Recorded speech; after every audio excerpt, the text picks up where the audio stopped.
O destaque do dia, para quem acordou mais tarde, ligou o rádio agora, o ex-secretário adjunto da Casa Civil da Presidência da República, também agora é ex-funcionário da Casa Civil, ex-tudo, porque foi demitido pela segunda vez pelo presidente da República, o Vicente Santini. Num primeiro momento ele tinha sido exonerado apenas do cargo, da função. Aí descobriram que arrumaram outro cargo para ele lá, e ele ia ganhar R$300 a menos. Em vez de R$17.300 por mês, ele ia receber um salário de R$17.000 por mês, mas permaneceria no governo federal. As informações dos bastidores de Brasília dão conta de que os filhos do presidente da República, que são ligados aí ao Santini, pediram ali para o pai reconsiderar a demissão, então ele ficaria num outro cargo. Mas não pegou bem, porque o presidente da República trouxe o argumento da ética, da falta de moral na utilização de um avião da FAB numa viagem do Fórum Econômico Mundial para a Índia, para encontrar a comitiva presidencial nessa viagem feita recentemente pelo presidente da República. E aí parece que o bom senso prevaleceu no fim das contas e o presidente anunciou já que a exoneração será publicada em Diário Oficial. Mas tem... Fala, Cláudio. Zaidan, tem na mesma mensagem que ele informa isso, que isso vai ser publicado do Diário Oficial, ele informa também a decisão que, a meu ver, é ainda mais importante, do ponto de vista de governo, que é a transferência do Programa de Parcerias e Investimentos, que era a única atribuição a rigor da Casa Civil, para o Ministério da Economia, como vem pedindo desde o início do governo o ministro Paulo Guedes. Isso significa um claro enfraquecimento ainda maior do ministro Onyx Lorenzoni, que saiu do episódio do Vicente Santini. Essa é a história do avião, Aquilo ali, assim, derrubou o Santini da Secretaria Executiva, mas também enfraqueceu muito a figura do Onyx Lorenzoni. Agora, com a retirada da PPI das mãos dele, eu apostaria que o Onyx Lorenzoni não tem futuro no governo. Acho que ele não volta das férias. Eu tenho a impressão que ele vai preferir voltar para o mandato dele de deputado federal. Bom, o Santini pode reivindicar aí ter o nome no Guinness, Porque são duas demissões. Na verdade, tecnicamente, ele não havia sido demitido, Ele havia perdido um cargo, mas agora foi demitido. Então, 2 numa semana, ele pode até reivindicar isso. Segundo, a gente não pode ficar dependendo de bom senso de funcionários do governo, As regras devem ser rígidas para o uso de aeronaves que são pagas com dinheiro público. Tem que ser um negócio muito claro, não pode, Não pode ser essa coisa tão relaxada, Fica dependendo do bom senso do cara, não vou fazer isso, vou pagar com o meu próprio dinheiro, não pode. Tem que ser proibido e acabou, Temos aí a imagem do Santini. E com relação ao Onyx, isso que o Cláudio está dizendo é muito importante, porque ele fracassou em todas as atribuições que ele recebeu em janeiro de 2019, inclusive na articulação política.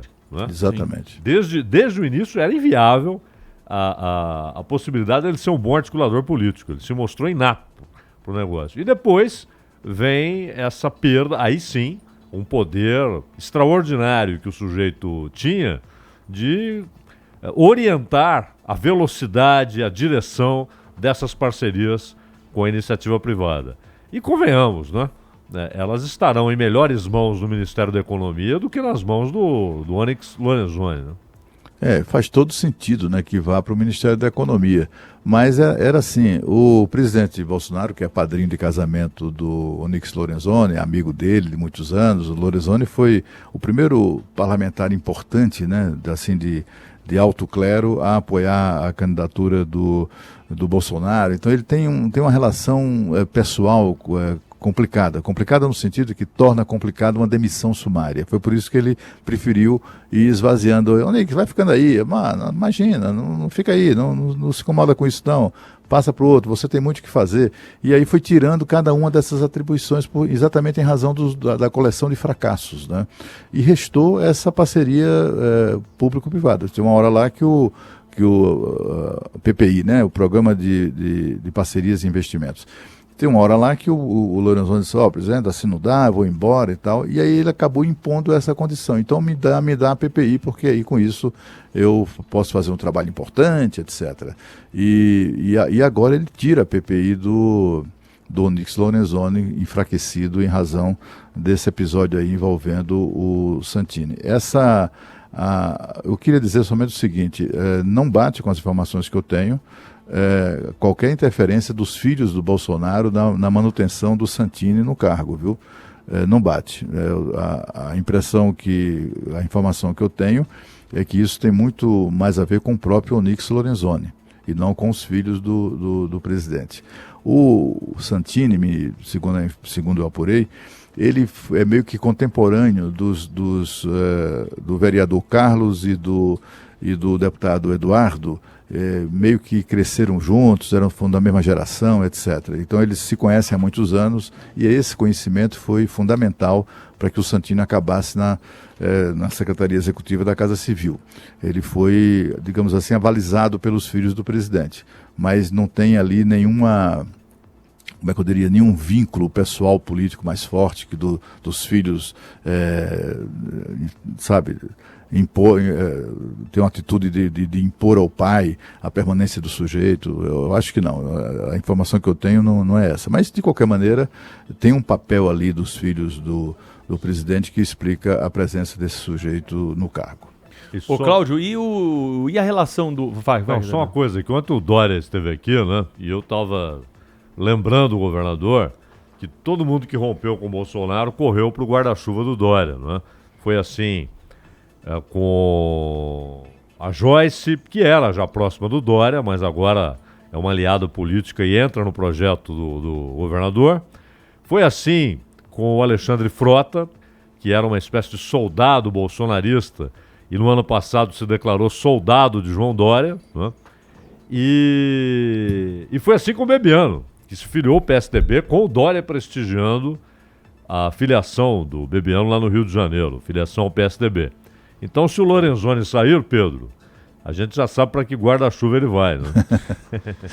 É bem provável, mas você lembrou bem, são figuras que foram importantes na construção da vitória do Bolsonaro, né? O Bebiano era o braço direito dele.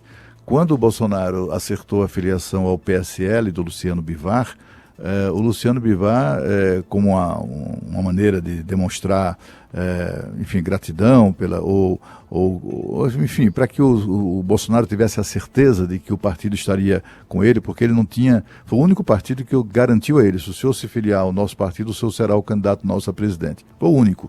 Todos os demais não davam essa garantia ao Bolsonaro. E o Luciano Bivar, então, fez mais ainda.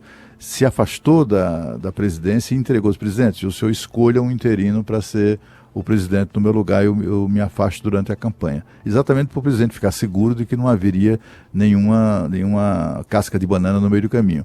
E o presidente escolhe quem para esse papel? O Gustavo Bebiano. O presidente gravava os seus programas e dava entrevistas e se reunia com candidatos, enfim, para cargos de ministros na casa de Paulo Marinho, no Rio de Janeiro.